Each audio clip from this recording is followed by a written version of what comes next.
Que le Seigneur vous bénisse richement. Nous allons nous lever pour chanter.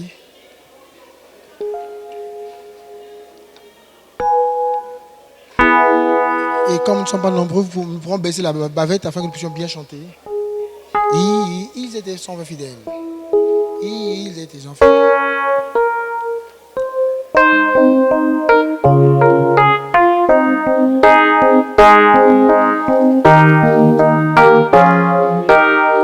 Alors on bat les mains.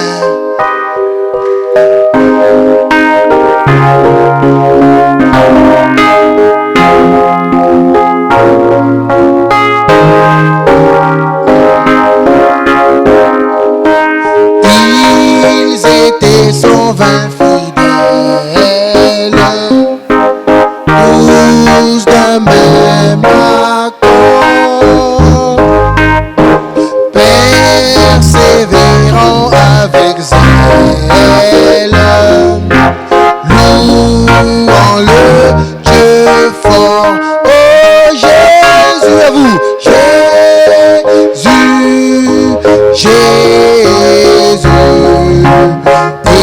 écoute ma voix en bénissant d'autres maîtres. Ne m'oublie pas. Soudain dans la chambre haute,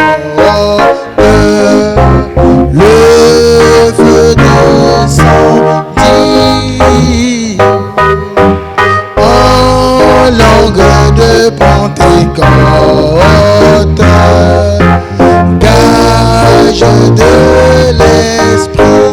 Oh Jésus,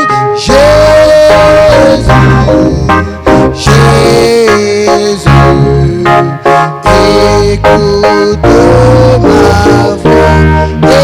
ma voix en bénissant d'autres maîtres.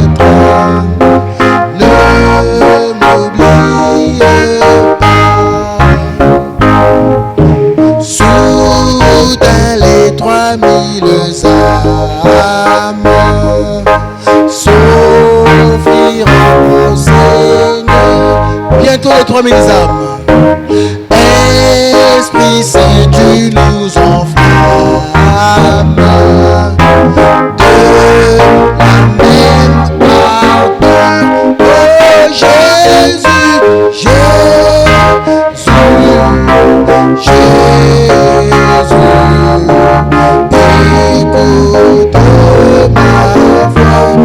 écoute ma voix en bénissant notre maître. Ne m'oublie pas. Oh Jésus,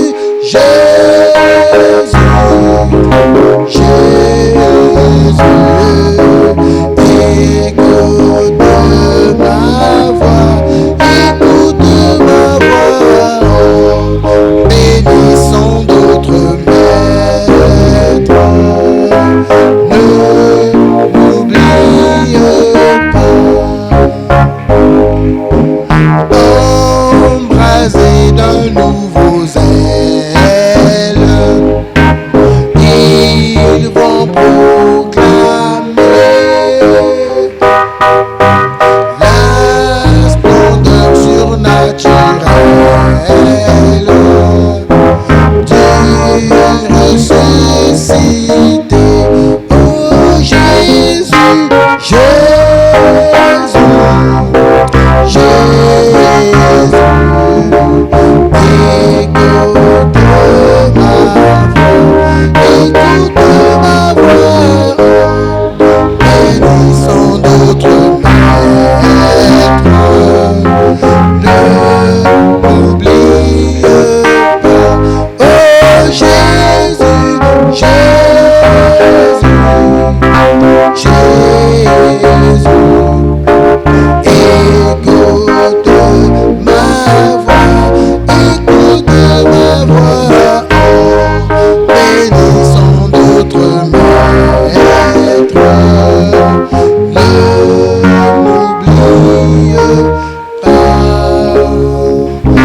prenons le psaume 1 pendant que vous êtes debout.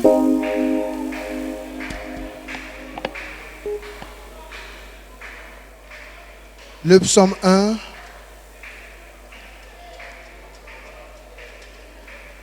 Nous aussi, nous allons tout à l'heure monter. Mais nous lisons d'abord ceci.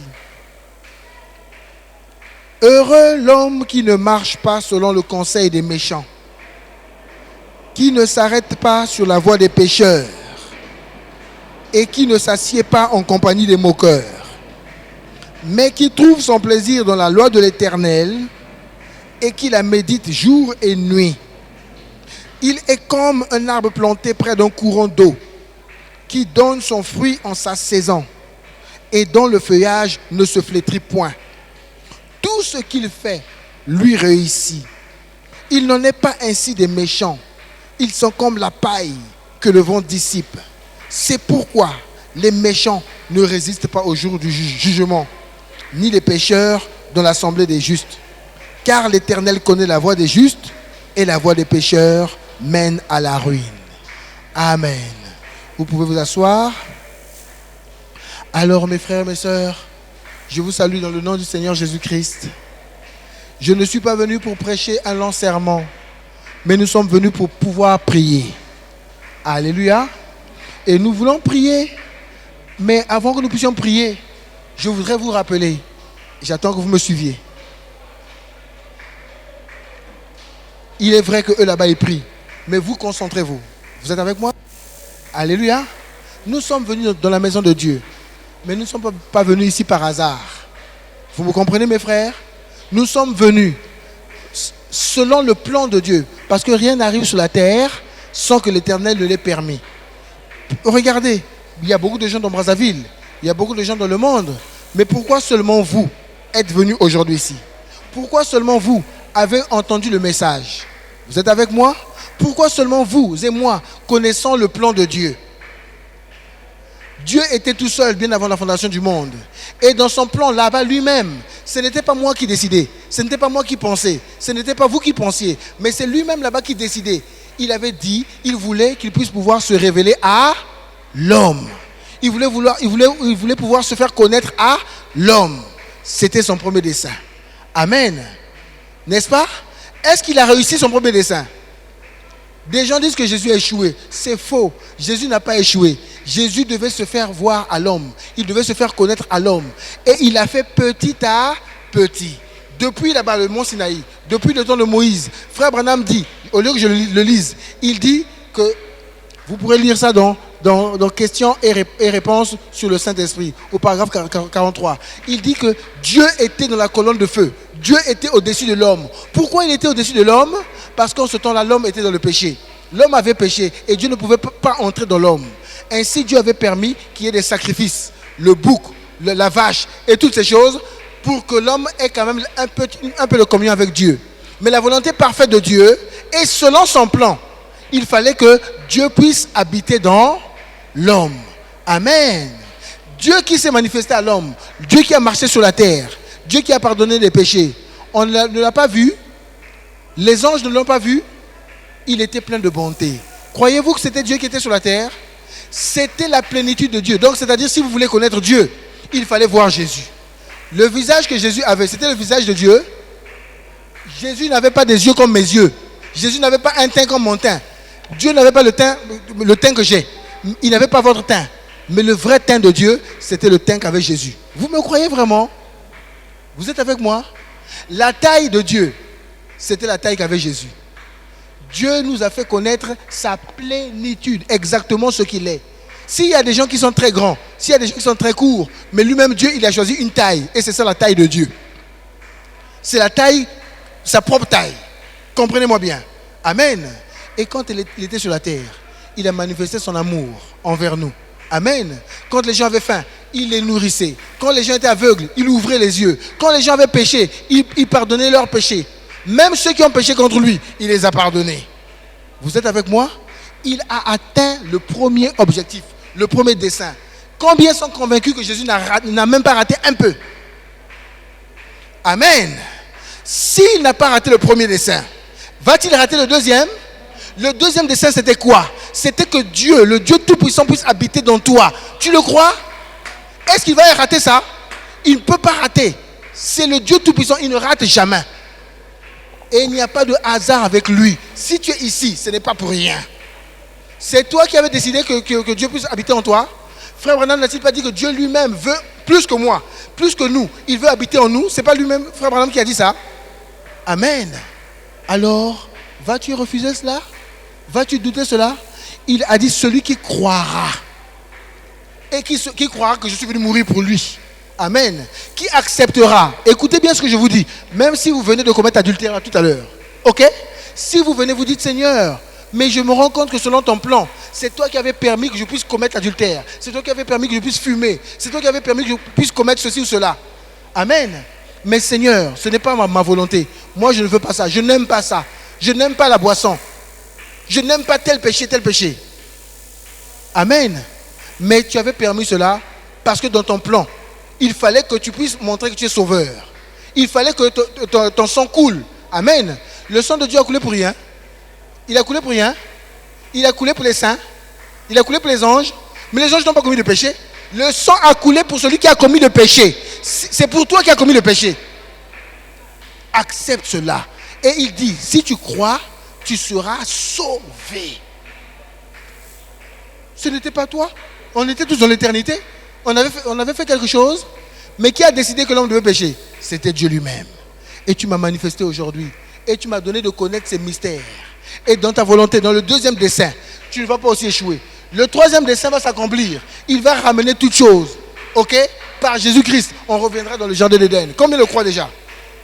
Alors, est-ce qu'il va rater le deuxième? Est-ce qu'il va même sauter le deuxième?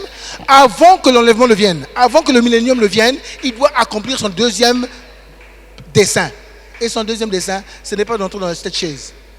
Son deuxième dessein n'est pas d'habiter dans cette maison. Non. Même si cette maison était en or, la Bible dit, le ciel est mon trône. Même le ciel ne peut pas le contenir. La terre est mon marchepied. Tu n'as voulu ni sacrifice, ni offrande, mais tu m'as donné un corps. Dieu veut habiter en toi. Est-ce que tu l'acceptes? On ne va pas faire de l'enserrement. Vous êtes avec moi? Vous êtes avec moi? Attendez que je vous lise un peu quelque chose que dit Frère Branham. Ça pourra peut-être vous surprendre. Mais on lui a posé une question. Et supposez que c'est moi qui lui pose cette question. Maintenant, mon frère, je vais répondre à la question que vous m'avez posée tout à l'heure. Quelqu'un a dit. Quelle question on a posée à Frère Branham? Vous êtes prêts? Frère Branham, j'aimerais connaître le moyen de savoir, sans l'ombre d'un doute, de pouvoir déclarer: cet homme a le Saint-Esprit parce qu'il a fait ceci. Ou cette femme a le Saint-Esprit parce qu'elle a fait cela. Vous avez compris la question? Maintenant, écoutez la réponse. Il n'y a absolument aucun moyen pour vous de le savoir. Il n'y a absolument aucun moyen pour vous de le savoir. Dieu en est le juge.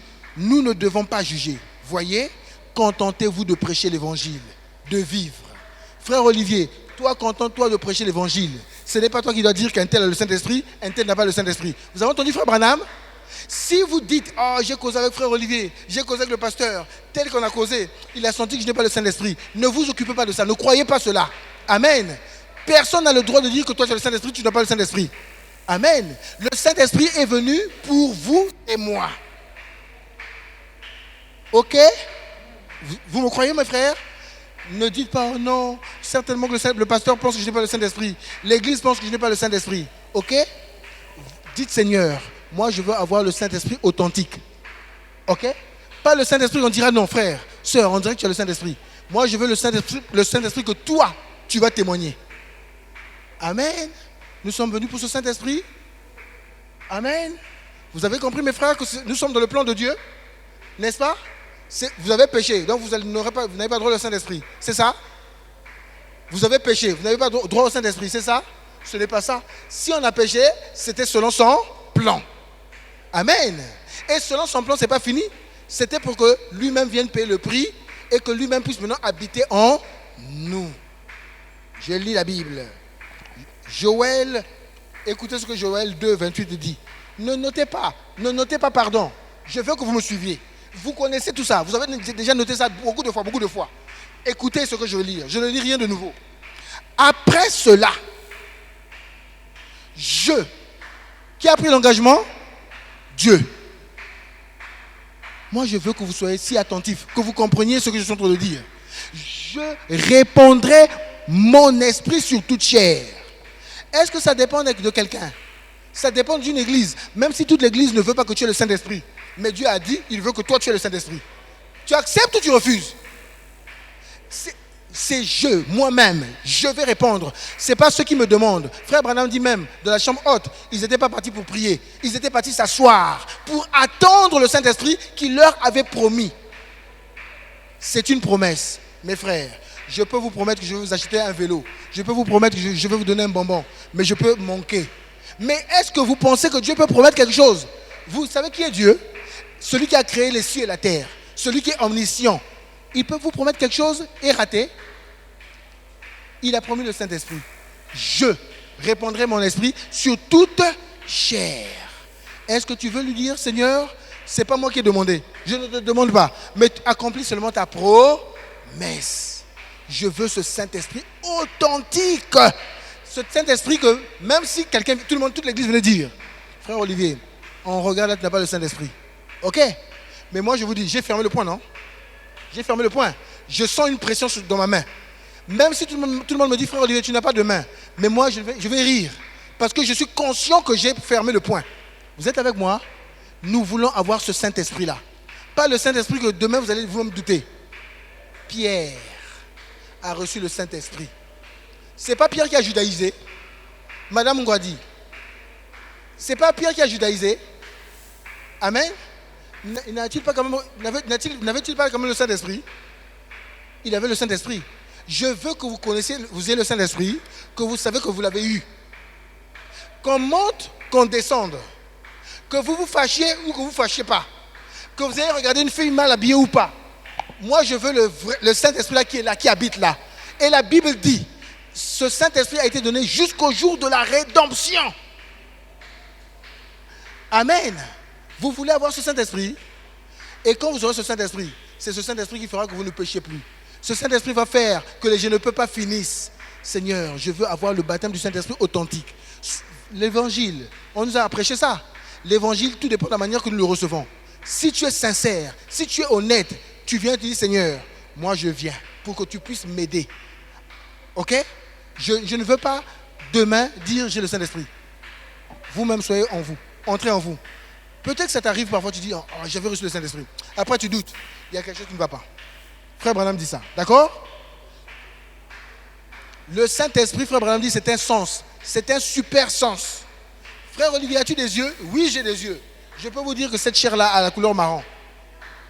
Même si tout le monde dit non, c'est blanc, je ne vais pas me chamailler avec eux. Je ne vais pas discuter. Parce que mon sens me le dit clairement, nettement. Ok? Montrez-moi dans la Bible tous ceux qui ont reçu le Saint-Esprit, mais qui parfois demain disaient je n'ai pas le Saint-Esprit. Ça existe? Ça existe? Non, ça n'existe pas. Donc, mon frère, ma soeur, nous allons monter tout à l'heure. Nous allons dire Seigneur, je veux le baptême du Saint-Esprit authentique. Pas le Saint-Esprit que moi je cherche. Le Saint-Esprit que toi tu as promis selon ta parole. Tu ne peux pas faillir. Amen. Jésus a dit, je serai avec vous. Si vous dites non, c'était dans l'Ancien Testament, moi je ne peux pas accepter ça. Moi je sais que c'est dans le Nouveau Testament. Jésus est venu lui-même, il a dit, je serai avec vous. Et la phrase était finie. Et même en vous. En vous qui? En Matthieu. Il parle à Matthieu. Vous connaissez qui était Matthieu? Collecteur des impôts. Un collecteur des impôts, souvent c'est un escroc. C'est pas vrai. Quelqu'un qui gère souvent l'argent, c'est un escroc. Ou c'est quelqu'un qui est dans les combines. Ou bien c'est quelqu'un qui aime les femmes. Ce sont des démons qui sont ensemble. Matthieu était dans ces conditions-là. Et Jésus est parti à la fête de Matthieu, avec les amis de Matthieu. Les gens même criaient, mais comment tu peux aller dans cette fête-là? Avec des femmes qui avaient des boucles d'oreilles, avec des femmes qui avaient avorté et tout. Jésus a dit, je ne suis pas venu pour les saints. Dites-moi, est-ce que Jésus est venu mourir pour les anges? Jésus est venu mourir pour toi qui a fait, c'est-à-dire qu'il cherche la personne qui a fait le pire péché. Pour dire, il y a des gens même qui ont blasphémé contre Jésus. Qui ont même, non, pas blasphémé. Oui, ils ont blasphémé parce que Jésus a dit, je vous pardonne. Mais dans le siècle à venir, quand le Saint-Esprit viendra, cela ne sera pas pardonné. Vous êtes avec moi? Même si vous avez mal parlé contre frère Olivier, ok? Si vous vous mettez de la bonne disposition, dites Seigneur, mais ce n'était pas la bonne chose. C'était certainement le mauvais esprit en moi. Et tu as permis cela pour que je voie ta grâce. Frère, vous aurez le Saint-Esprit là, vous allez le recevoir. Vous m'avez suivi? Vous m'avez compris? Croyez-vous que le Saint-Esprit c'est pour vous? Dieu devait habiter dans les animaux, dans les temples, c'est dans les hommes. Vous êtes des hommes, mais vous avez tout ce qui prouve que le Saint-Esprit c'est pour vous. Amen. Dites seulement Seigneur, viens accomplir ta promesse en moi. C'est selon ton plan. Viens habiter en moi. Amen. C'est pas parce que les gens ont dit que je n'ai pas le Saint-Esprit et que moi aussi je me panique. Vous êtes avec moi? Ok? Certainement, si je me panique, il y a quelque chose qui ne va pas. Mais je veux que quelque chose qu'on va dire, que moi-même je sache que ce que j'ai. Ok? Pierre était sûr, hein? Il disait, je n'ai ni or, ni argent. Si vous fouillez la poche de Pierre, il n'avait même pas 5 francs. N'est-ce pas? Mais il disait ce que j'ai. Est-ce qu'on peut arriver à ce point? On peut arriver à ce point? Vous le croyez? Croyez-vous que le sang de Jésus-Christ est venu pour vous? La Samaritaine. Quand Jésus a croisé la Samaritaine, vous savez d'où elle sortait? Elle sortait de la chambre d'un hôtel. Elle avait même laissé encore le macangou là-bas. N'est-ce pas? N'est-ce pas? Est-ce que Jésus s'est occupé de ça? Jésus s'est occupé de quoi? J'ai mon plan. Ok? C'est pas ça. Moi j'ai accompli mon plan. Tant pis pour ce que tu as fait. Si tu l'as fait, c'est moi qui ai permis que le diable le fasse. Ok? Et quand la Samaritaine a accepté, elle était la même personne? Était-elle la même personne? Répondez-moi. Est-ce que vous me suivez? Simon-Pierre, qui a reçu le baptême du Saint-Esprit, avant de monter de la chambre haute, peut-être que toi, avant de monter là, tu as peur. Madame Gwadi, vous dormez? Avant de monter là, peut-être que tu as peur. Peut-être que tu doutes. Mais quand tu sortiras, Simon est sorti. C'était un homme qui pouvait parler à tout le monde. Amen. Il n'a pas dit non, moi j'ai tel diplôme, j'ai tel niveau. Le Saint-Esprit avait pris le contrôle. Le Saint-Esprit commençait à le gérer. Église, vous m'avez suivi? Vous m'avez compris? Croyez-vous en ce plan-là? Croyez-vous au mystère de Dieu? Croyez-vous que c'était vrai ce qui se passait là-bas? Il doit accomplir son deuxième dessein. Qu'on monte ou qu'on descende. Ok? De ces pierres, Dieu suscitera des fils d'Abraham. Puisqu'il a décidé, il faut qu'il trouve des gens qui vont recevoir son Saint-Esprit. Vous êtes prêts à le recevoir? Ils étaient 120 fidèles, tous d'un même accord. Pendant que je chante comme ça avec la musique entre le passé, je suis sûr que beaucoup de gens sont déjà descendus là-bas. Il y a des chaises. On a placé 50 chaises là-bas. Allez vous placer devant une chaise. Soit à genoux, soit assis. Mais allez-y vous placer là-bas. Vous dites, Seigneur, je monte ici sans Saint-Esprit. Comme mes frères étaient montés à la chambre haute sans Saint-Esprit. Mais quand ils étaient descendus avec le Saint-Esprit. Pourquoi? Parce que tu avais promis. C'est Dieu qui avait dit, allez m'attendre là-bas. Je vais accomplir ce que je vous avais promis. Restez un instant, réfléchissez en vous-même. Quel est le mérite qu'ils ont fait? Quelle est la chose qu'ils ont faite? Ils ont seulement obéi. Ils sont partis dire, Seigneur, nous sommes venus chercher ce que tu as promis. Nous sommes dans ton plan. Eux, ils avaient attendu la promesse. Mais nous, on attend la promesse et on connaît aussi son plan. Vous comprenez, mes frères? Son plan était qu'il devait habiter en nous et qu'il commence à agir, à travailler au travers de nous. Montez mes frères, montez mes sœurs.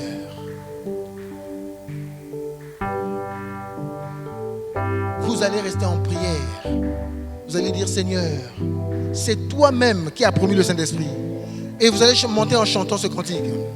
Oui, Jésus. Chantez mes frères, entrez dans une autre atmosphère. Votre attitude va jouer de beaucoup mes frères. Prenez la bonne attitude. Écoute ma voix. Moi aussi je vais monter. En